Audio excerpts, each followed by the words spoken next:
पम्मी का पत्र पाने के बाद चंदर उसे लौटाने नहीं गया, कॉलेज भी नहीं गया। एक लंबा सा खत बिनती को लिखता रहा और इसकी प्रतिलिपि कर दोनों नत्थी करके भेज दिए और उसके बाद थक कर सो गया बिना खाना खाए। हेलो दोस्तों, नमस्कार। स्वागत है आपका द ओल्ड स्ट्रीट में। इस चैनल पे मैं आपको सुनाती हूँ ढेर सारी कहानियाँ और अभी मैं आपको सुना रही हूँ धर्मवीर भारती जी का प्रसिद्ध उपन्यास गुनाहों का देवता। इस कहानी के काफ़ी पार्ट मैं अपलोड कर चुकी हूँ, जिसका लिंक आपको डिस्क्रिप्शन में या ऊपर आई बटन में मिल जाएगा।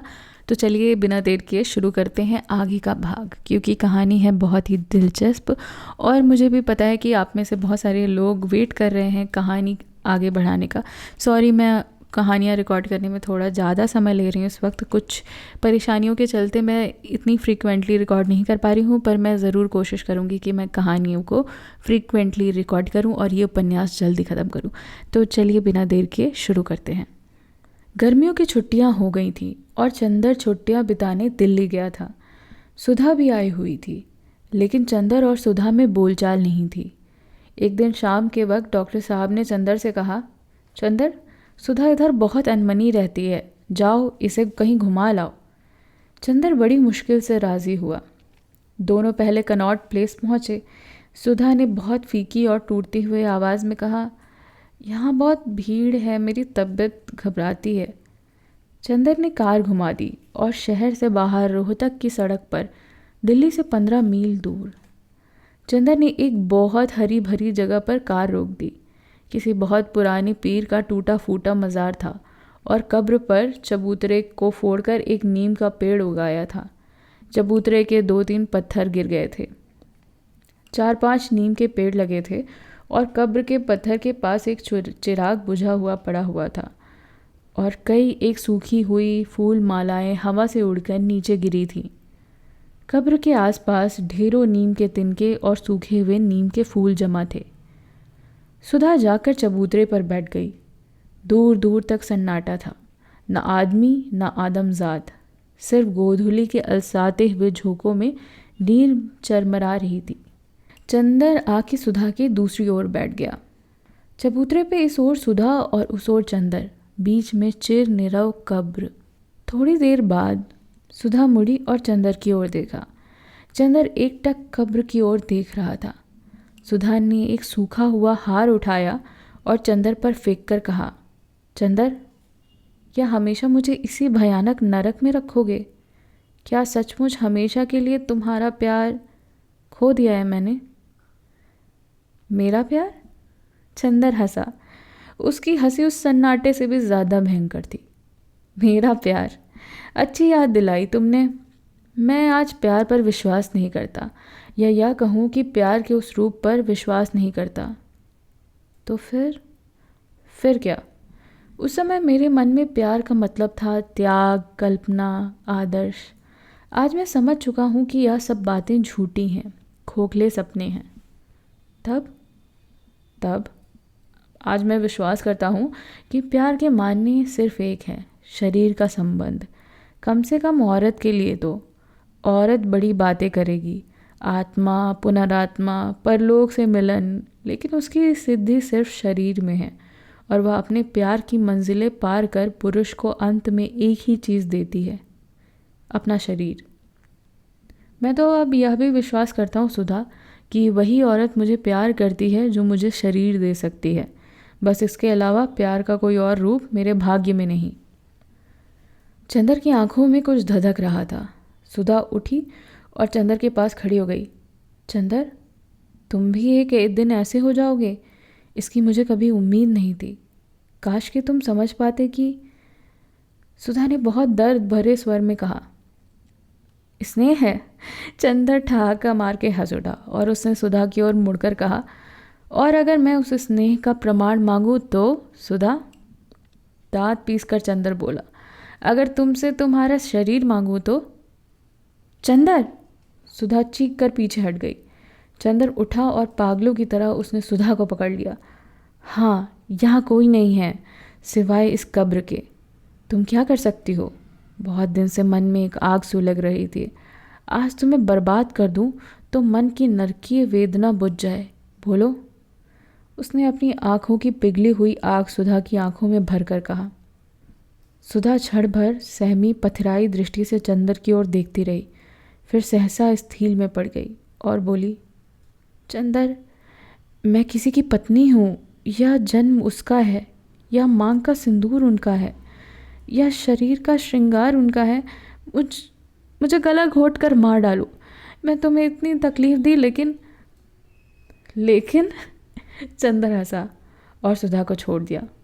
मैं तुम्हें स्नेह करती हूँ, लेकिन यह जन्म उनका है, यह शरीर उनका है। हाँ हाँ हाँ, क्या अंदाज है प्रवचना के। जाओ सुधा, मैं तुमसे मजाक कर रहा था। तुम्हारे इस जूठे तन में रखा क्या है। सुधा अलग हटकर खड़ी हो गई। उसकी आंखों से चिंगारियां झरने लगी। चंदर, तुम जानवर हो गए हो। मैं आज कितनी शर्मिंदा हूँ, इसमें मेरा कसूर है चंदर।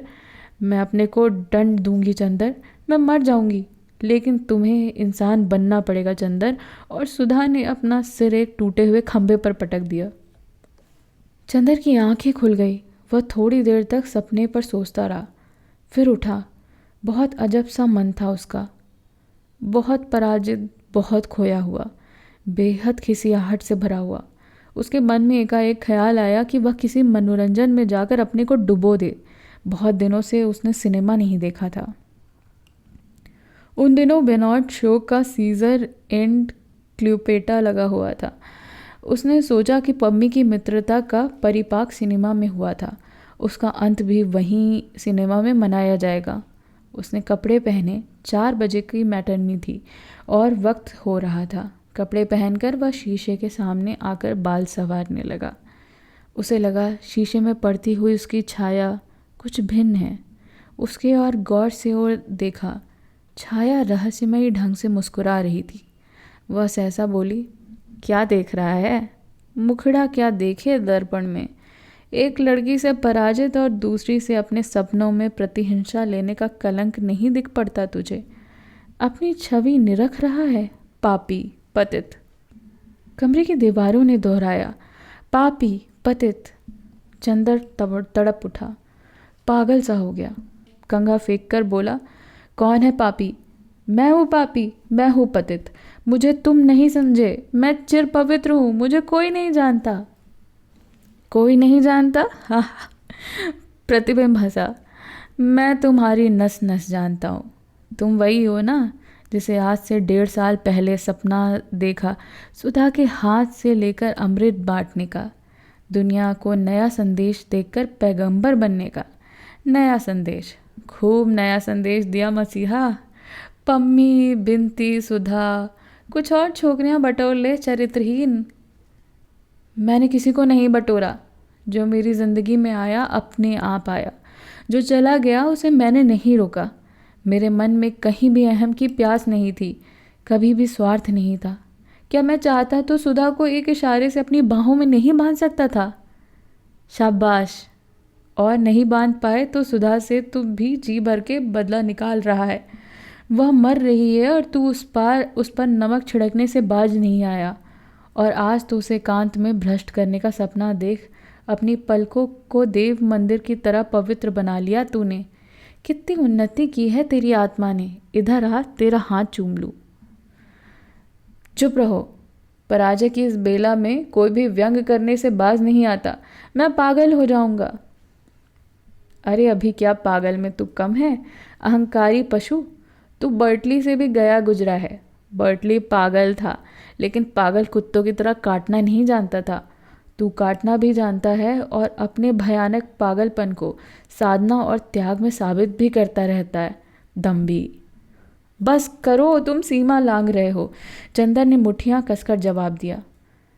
क्यों गुस्सा हो रहे हो मेरे दोस्त? अहंकारवादी इतने बड़े हो और अपनी तस्वीर देखकर नाराज होते हो। आओ तुम्हें आहिस्ते से समझाऊं। अभागे, तू कहता है तूने स्वार्थ नहीं किया। विकलांग देवता वही स्वार्थी है जो अपने सर के ऊपर नहीं उठ पाता। तेरे लिए अपने एक सांस भी दूसरे के मन में तूफान से भी ज़्यादा महत्वपूर्ण रही है। तूने अपने मन की अपेक्षा के पीछे सुधा को भट्टी में झोंक दिया। पम्मी के अस्वस्थ मन को पहचान कर भी उसके रूप का उपभोग करने में नहीं हिचका। बिनती को प्यार न करते हुए भी बिनती को तूने स्वीकार किया और फिर सबों का तिरस्कार करता गया और कहता है तू स्वार्थी नहीं। बर्टली पागल हो लेकिन स्वार्थी नहीं है। ठहरो, गालियाँ मत दो, मुझे समझाओ ना कि मेरे जीवन दर्शन में कहाँ पर गलती रही है। गलतियों से मेरा कोई समझौता नहीं। अच्छा समझो, देखो मैं यह नहीं कहता कि तुम ईमानदार नहीं हो, तुम शक्तिशाली नहीं हो, लेकिन तुम अंतर्मुखी रहे, घोर व्यक्तिवादी रहे, अहंकारग्रस्त रहे। अपने मन की विकृतियों को भी तुमने अपनी ताकत समझने की कोशिश की। कोई भी जीवन दर्शन सफल नहीं होता अगर उसमें बाह्य यथार्थ और व्यापक सत्य धूप छां की तरह ना मिला हो। मैं मानता हूँ कि तूने सुधा के साथ ऊंचाई निभाई, लेकिन अगर तेरे व्यक्तित्व को, तेरे मन को ज़रा सी भी ठेस पहुँचाती तो तू गुमराह हो गया होता। तूने सुधा के स्नेह का निषेध कर दिया, तूने बिनती की श्रद्धा का तिरस्कार किया, तूने पम्मी की पवित्रता भ्रष्ट की और इसे अपनी साधना समझता है। तू याद कर, कहाँ था तू 1 वर्ष पहले और अब कहाँ है। चंदन ने बड़ी कतारता से प्रतिबिंब की ओर देखा और बोला, मैं जानता हूँ मैं गुमराह हूँ, लेकिन बेईमान नहीं हूँ। तुम मुझे धिक्कार क्यों रहे हो? तुम कोई रास्ता बता दो ना, एक बार उसे भी आजमा लूँ। रास्ता बताऊँ? जो रास्ता तुमने एक बार बनाया था उस पर तुम मजबूत रह पाए? क्या एक के बाद दूसरे रास्ते पर चहलकदमी करना चाहते हो? देखो कपूर, ध्यान से सुनो। तुमसे शायद किसी से भी नहीं कहा था, शायद बर्टली ने कहा था कि आदमी तभी तक बड़ा रहता है जब तक वह निषेध करता चला जाता है। पता नहीं किस मानसिक आवेश में एक के बाद दूसरे तत्व का विध्वंस और विनाश करता चलता है, इस चट्टान को उखाड़ फेंकता है। और तुमने यही जीवन दर्शन अपना लिया था, भूल से या अनजाने में ही। तुम्हारी आत्मा में एक शक्ति थी, एक तूफान था, लेकिन यह लक्ष्य भ्रष्ट था। तुम्हारी जिंदगी में लहरें उठने लगी, लेकिन गहराइयाँ नहीं थी।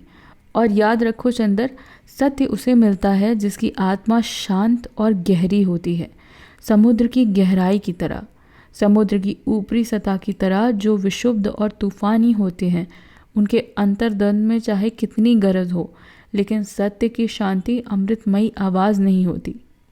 लेकिन वह गहराई मुझे मिली नहीं। बताता हूँ, घबराते क्यों हो। देखो, तुम में बहुत बड़ा अधैर्य रहा है, शक्ति रही, पर धैर्य और दृढ़ता बिल्कुल नहीं।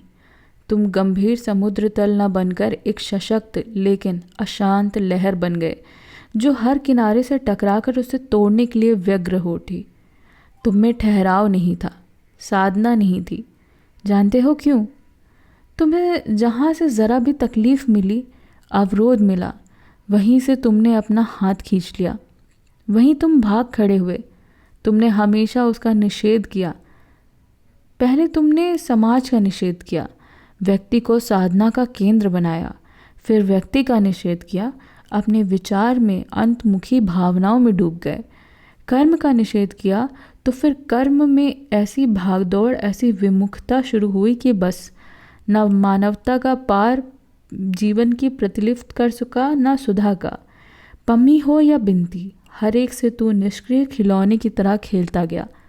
काश कि तूने समाज के लिए कुछ किया होता, सुधा के लिए कुछ किया होता, लेकिन तू कुछ ना कर पाया। जिसने तुझे जिधर चाहा उधर उपेक्षित कर दिया और तू अंधे और इच्छा विहीन परतंत्र अधड़ की तरह उधर हूँ हूँ करता दौड़ गया। माना मैंने कि समाज में आधार पर बने जीवन दर्शन में कुछ कमियां हैं, लेकिन अंशतः ही उसे स्वीकार कर कुछ काम करता। माना कि सुधा के प्यार से तुझे तकलीफ हुई, पर उसकी महत्ता के ही आधार पर तू कुछ निर्माण कर ले जाता। लेकिन तू तो जरा सा अवरोध के बहाने संपूर्ण का निषेध करता रहा। तेरे जीवन निषेधों की निष्क्रियता की मानसिक प्रतिक्रियाओं की श्रृंखला है। अभागे, तूने हमेशा जिंदगी का निषेध किया है।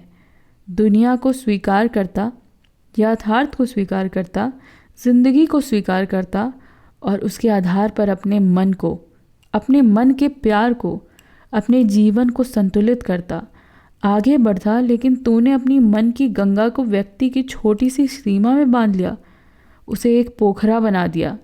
पानी सड़ गया, उसमें गंध आने लगी। सुधा के प्यार की सीपी जिसमें सत्य और सफलता का मोती बन सकता था, वह मर गई और रुके हुए पानी में विकृति और वासना के कीड़े कुलबुलाने लगे। शाबाश, क्या अमृत पाया है तूने, धन्य है अमृत पुत्र।